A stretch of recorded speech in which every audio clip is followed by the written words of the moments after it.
வணக்கம். மதுரையினுடைய பரிதாப நிலை நமக்கு கண்ணீரையும் வேதனையும் வரவைக்கின்றது. மத்திய அரசின் வீட்டு வசதி மற்றும் நகர்ப்புற அமைச்சகத்தால் நடத்தப்படும் ஸ்வச்ச வேக்ஷன் 2025 என்னும் தூய்மை கணக்கெடுப்பில இந்தியாவிலேயே தூய்மையற்ற நகரங்களில் மதுரை முதலிடத்தை பிடித்துள்ளது நமக்கு வேதனை அளிக்கின்றது.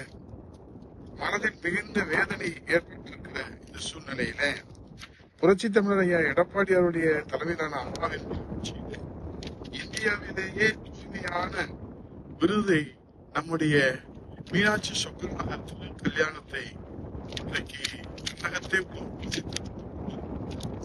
மீனாட்சி தூய்மைக்கான விருதை மதுரை மாநகருக்கு பெற்றுத்தந்து உலகளவில பெயரையும் புகழையும் நமக்கு அம்மாவினுடைய ஆட்சியில எடப்பாடி முதலமைச்சராக இருக்கிற போது மதுரைக்கு பெருமை சேர்த்தார்கள். இன்ற நாள் உருவாக்கப்பட்ட இந்த மதுரை மாநகரம் இன்றைக்கு குப்பை மாநகரமாக இருக்கிறது என்று வேதனை நாம் அடைய வேண்டியது இருக்கிறது.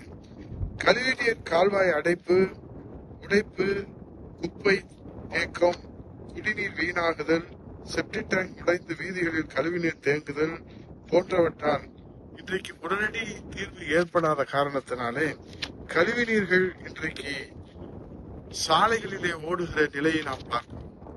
திராவிட முன்னேற்ற கழகம் ஸ்டாலின் நாங்கள் ஆட்சிக்கு வந்தால் பாலாறும் தேனாரும் ஓடும் என்று சொன்னாரே, இப்போது மதுரை வீதிகளிலே, மாட வீதிகளிலே, மீனாட்சி அம்மன் வீதிகளிலே இன்றைக்கு கழிவு நீர் ஓடுவதை பார்த்து கண்ணீர் வடிக்கிறது மதுரை மக்கள்.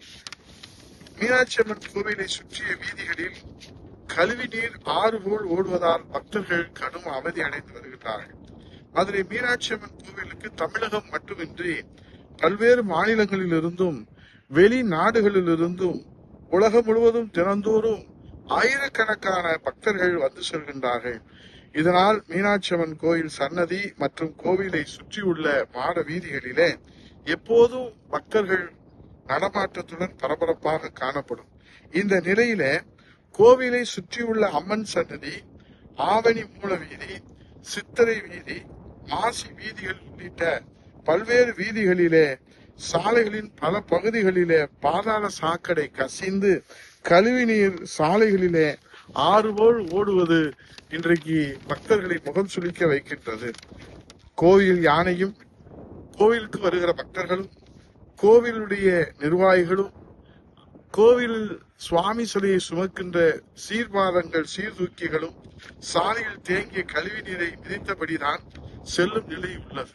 தற்போது மார்கழி உற்சவத்திலே சுவாமி சுற்றி வருகிற போது ஆற்று நீரிலே, வைகை நதியிலே, தூய்மையான நிதியிலே இன்றைக்கு தண்ணீரிலே சென்ற சுவாமி திமுக ஆட்சியிலே கழிவு நீரிலே சுற்றி வருகிற நிலையை பார்க்கிற போது நாம் என்னவென்று தெரியவில்லை. ஆனால் சவால் விடுகிறார் முதலமைச்சர். ஆனால் இங்கே கழிவு நீரை எடுப்பதற்கு கூட நாதி இல்லை இந்த மதுரை மக்களுக்கு. ஆகவே சிந்திக்க வேண்டிய தருணம் இது. 2026 தேர்தலிலே இன்றைக்கு ஒரு கழிவு நீரை கூட பல மாதங்களாக இந்த கோவிலை சுற்றி கூட அகற்றுவதற்கு இந்த அரசு முன்வரவில்லை என்று சொன்னார். முடங்கி போய் கிடக்கிற அரசு, செயல்படாத அரசு, நிர்வாக திறனற்ற அரசை நாம் வீட்டுக்கு அனுப்ப தருணம் வந்திருக்கிறது.